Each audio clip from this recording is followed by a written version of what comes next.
Doctor Yandamuri సత్యకమలేంద్రనాథ్ గారు రచించిన ఆ నలుగురు కథ. 11వ రోజు పితృ కార్యక్రమాలన్నీ పూర్తయ్యాయి.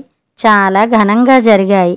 ఏ తల్లిదండ్రులకి చెయ్యని విధంగా ఆయన అంతిమ సంస్కారాలు గొప్పగా జరిపించావు. రేపటి నుంచి మీ ఇద్దరూ ఉద్యోగాలకి వెళ్ళిపోతారు. బాబు కూడా స్కూలుకి వెళ్ళిపోతాడు. ఈ ఇంట్లో నేను ఒంటరినైపోతాను. ఆయన లేని ఇంట్లో నేను మసలుతూ ఉంటే ప్రతి క్షణం ఆయన జ్ఞాపకాలు నా మనస్సుని వెంటాడుతూ ఉంటే గతాన్ని మర్చిపోలేక, వర్తమానంలో జీవించలేక మీకు భారమై ఉండడం నాకిష్టం లేదు. నేను వృద్ధాశ్రమానికి వెళ్ళిపోతాను. పంపించేయి నాయనా అంటూ కళ్ళనీళ్లు పెట్టుకుంది. అదేంటమ్మా అలా అంటావు?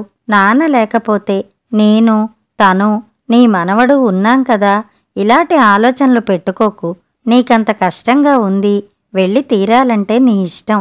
నీ ఇష్టాన్ని కాదనే అధికారం, హక్కు నాకు లేవు అన్నాడు కొడుకు. ఒక్కసారి జ్ఞాపకాల్లోకి వెళ్ళాడు.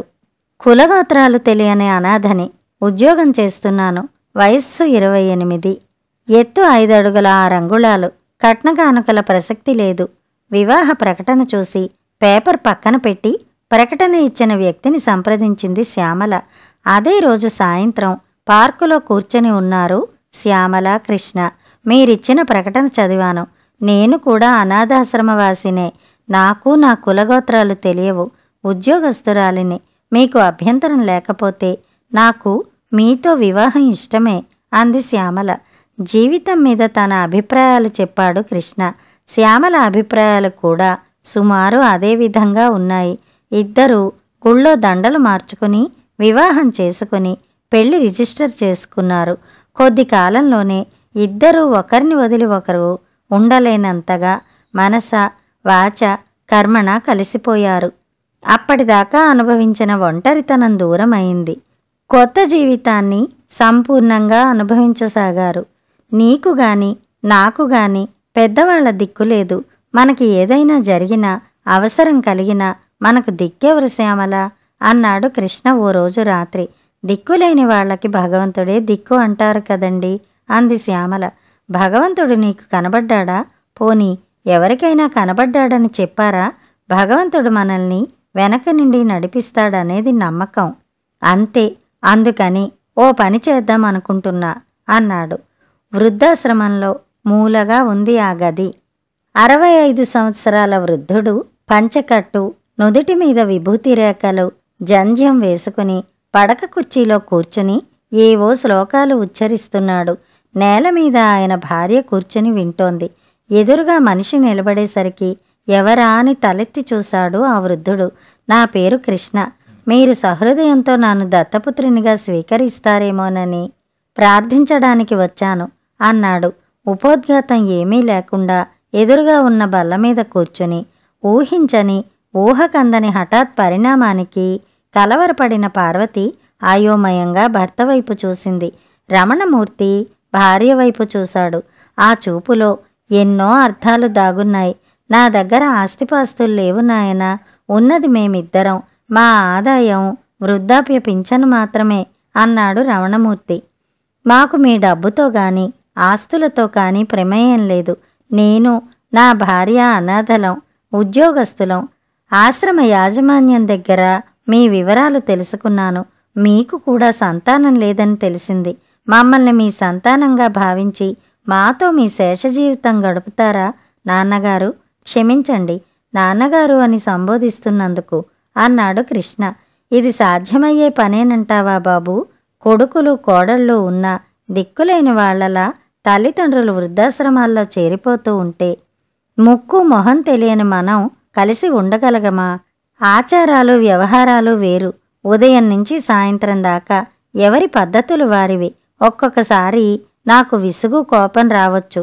అదే విధంగా మీకు కూడా రావచ్చు. ఏమంటావ్ అన్నాడు రమణమూర్తి. మా ఇద్దరికీ తల్లిదండ్రుల ప్రేమ అంటే ఏమిటో తెలియదు.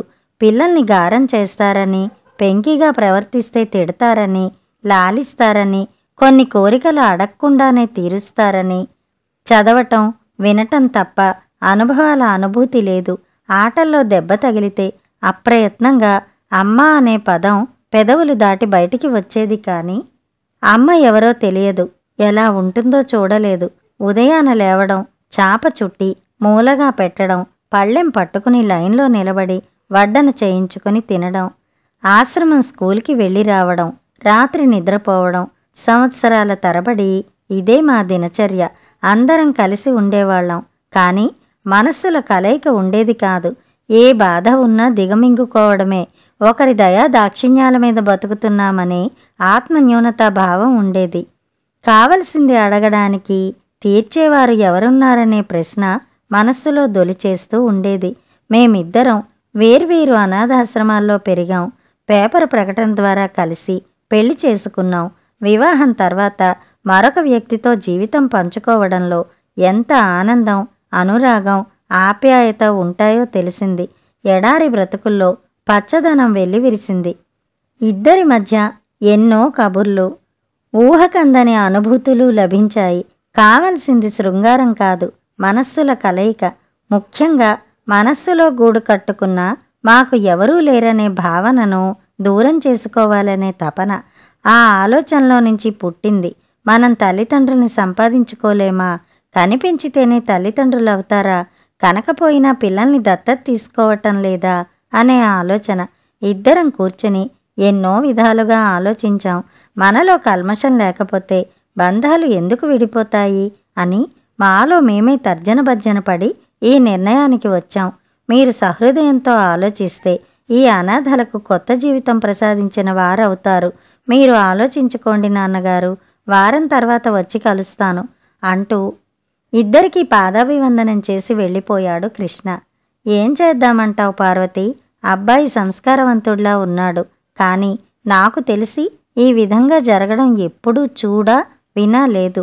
చూస్తూ ఉంటే మరో చరిత్ర అవుతుందేమో అన్నాడు రమణమూర్తి.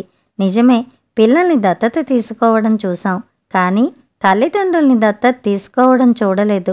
వృద్ధాశ్రమంలో తల్లిదండ్రులకు కావలసిన ఖర్చు భరించడం తెలుసు. ఈ విధంగా ఇంటికి తల్లిదండ్రులుగా మనల్ని రమ్మని పిలవడం నాకు కొత్తగానే ఉంది. మనం వెళ్ళినా అక్కడ ఇమడగలమంటారా? మీకేమో పూజలు చాదస్తాలు ఎక్కువ అంది పార్వతి.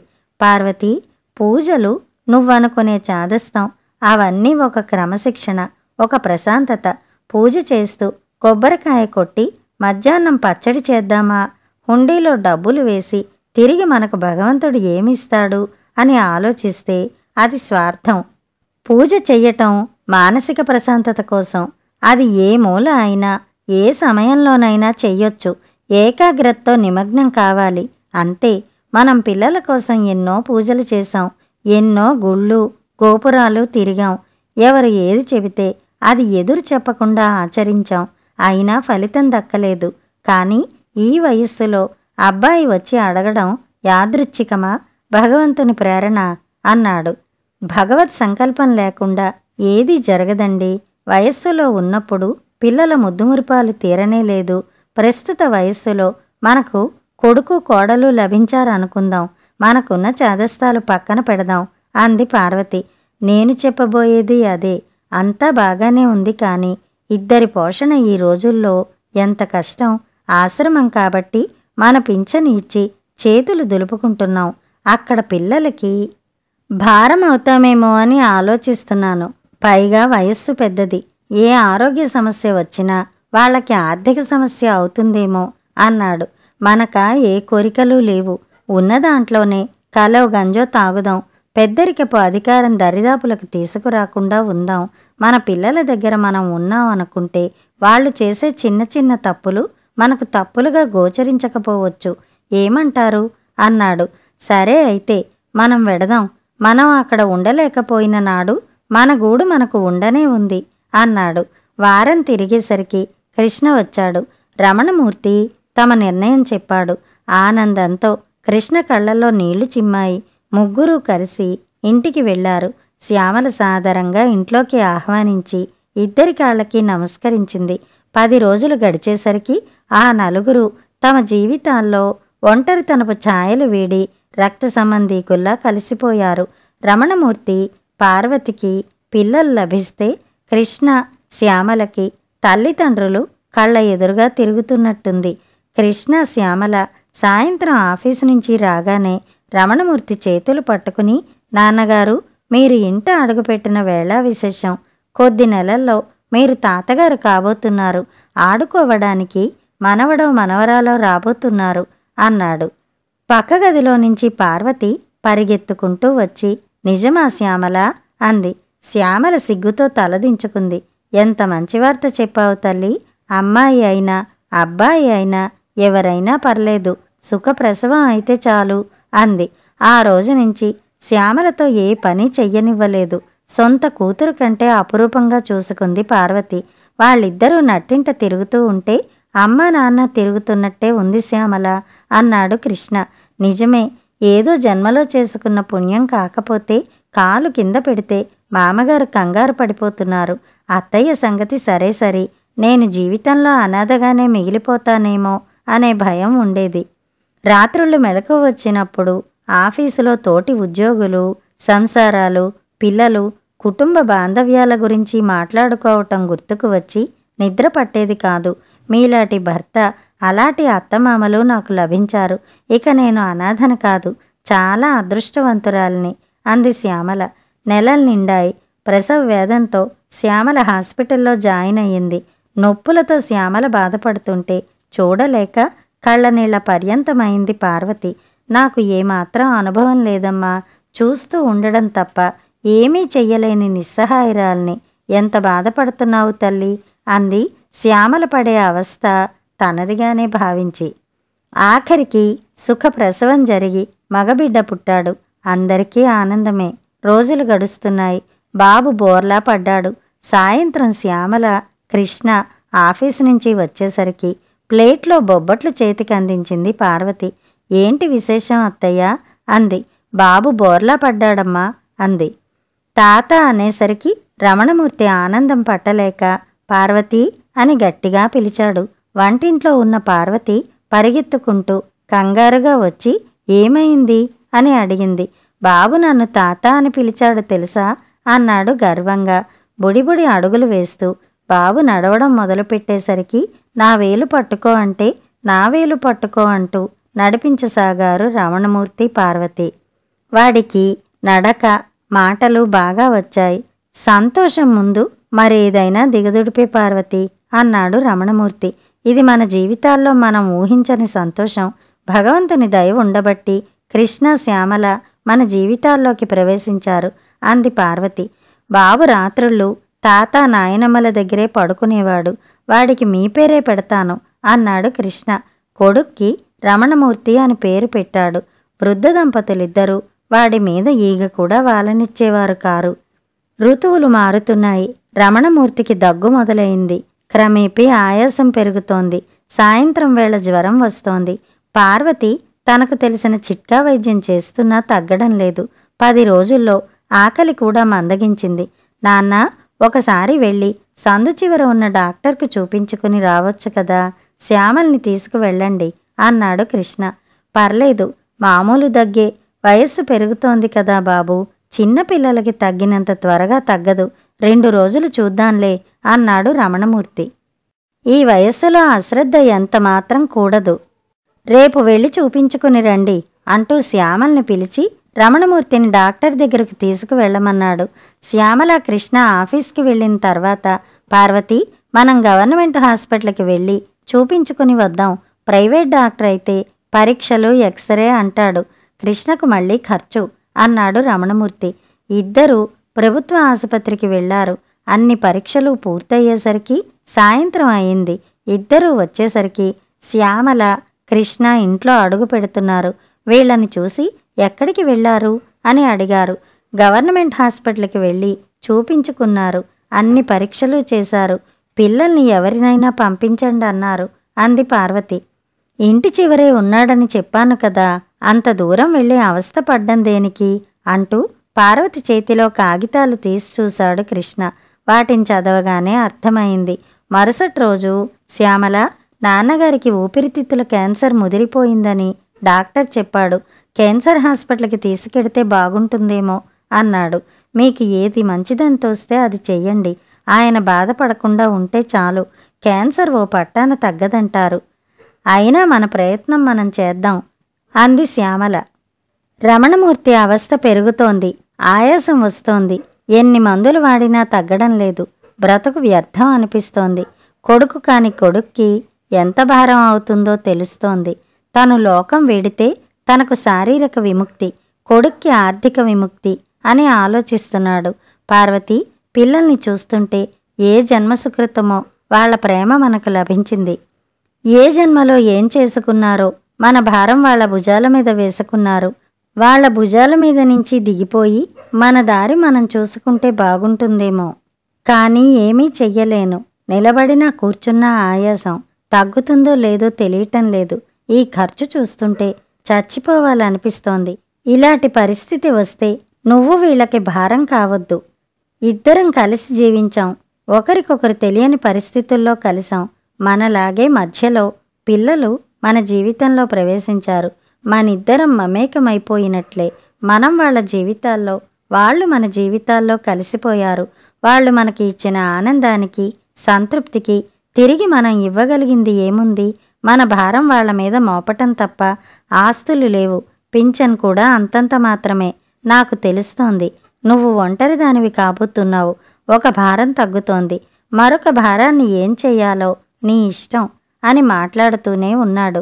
మాట్లాడుతూ మానసికోపశమనం పొందుతున్నాడు రమణమూర్తి. అవసాన దశలో తన తండ్రిని కూడా ఇదే స్థితిలో చూసింది పార్వతి.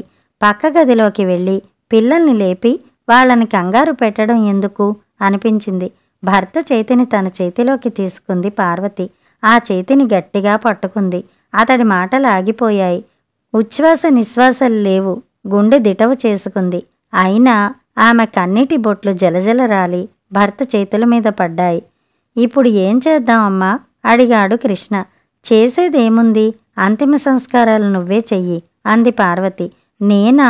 నా కులం గోత్రం ఏమిటో తెలియదు. నేను చేస్తే ఆయన ఆత్మ శాంతిస్తుందంటావా? చూడు బాబు, కులమతాలు పక్కన పెట్టు. ఆయనకు తోబుట్టువులు లేరు. కావలసిన వాళ్ళు ఏనాడో వదిలేశారు. మా దగ్గర ఆస్తి ఉంటే చీమల్లా అంటిపెట్టుకుని ఉండేవారు. ఏమీ లేకపోయినా స్వయంగా వచ్చి అడిగి మమ్మల్ని తల్లిదండ్రులుగా స్వీకరించావు. కొడుకు కంటే ఎక్కువగా మమ్మల్ని ఆదరించావు, అభిమానించావు. ఇంతకంటే ఏం కావాలి నాయనా? అంత్యక్రియలు నువ్వు చేస్తేనే ఆయన ఆత్మ శాంతిస్తుంది. అనాథ ప్రేత సంస్కారానికంటే దత్తత తండ్రికి కొడుకుగా నువ్వే ఆ కార్యక్రమాలు పూర్తి చెయ్యి. అప్పుడే ఈ అనుబంధం సార్థకమవుతుంది. ఓ తల్లిగా కోరుతున్నాను అంది. నియమనిష్టలతో దశాహం, ఏకాహం, సపిండీకరణము ఘనంగా జరిపించాడు కృష్ణ.